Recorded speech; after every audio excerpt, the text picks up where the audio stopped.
নমস্কার, বাংলা সংবাদ থেকে আমি দীপঙ্কর ঘোষ। তৃণমূলের রাজত্বে, তৃণমূলের শাসনকালে এই রাজ্যে দক্ষিণ চব্বিশ পরগনা, মালদহ, মুর্শিদাবাদ, সন্দেশখালিতে আমরা দেখেছি বা আপনারাও দেখেছেন, একাধিকবার হিন্দু বাঙালিদের উপর আক্রমণ করেছে, তাদের উপর অত্যাচার চালিয়েছে রোহিঙ্গারা। এটা আপনারা দেখেছেন। এই তৃণমূলের শাসনকালে এটা বারবার এইরকম ঘটনা আমরা দেখেছি। কিন্তু তারপর দেখা গেল যে একজন মুসলিম অফিসার তিনি হিন্দুদের ওপর তদন্তের নামে কিভাবে অত্যাচার করেছে এবং তাদের ওপর মারধর করেছে, তাদের মুখ থেকে আপনারা শুনবেন। সেই ভিডিও, সেই বক্তব্য আপনাদের সামনে রাখছি। পুজো কাজে দেখছে কোথায় মেয়েরা আছে কি ছেলেরা আছে, কে কোথায় আছে দেখাশোনা নেই। ছেলে মেয়ে পেটে পা দিয়ে যে দেখছে ঘরে আল্লাহ তোলা, খাটের তোলা, এমন করে দেখছে। এই বুড়ো মেয়েগুলো তাদের জামা ফামাকে টেনে এমন করে খুলে ফেলছে। এইগুলো পুলিশের অত্যাচার। ওই পুলিশকে মানুষ রাখবে, ওদের ওপর কোনো ভরসা নেই।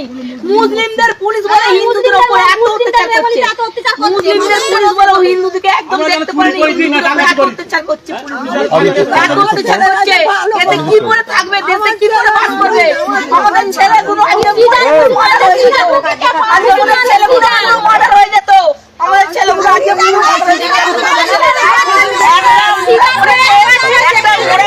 তার কাছে লোক গেছে, সেখান থেকে লোক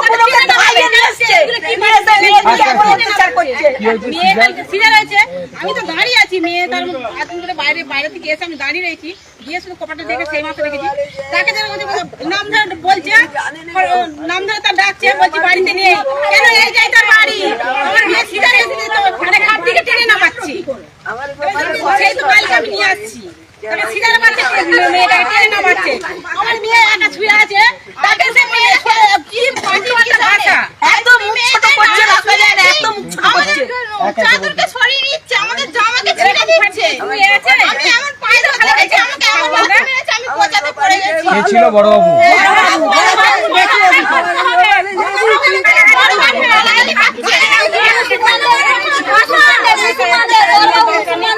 কি বলছে বড় বাবু?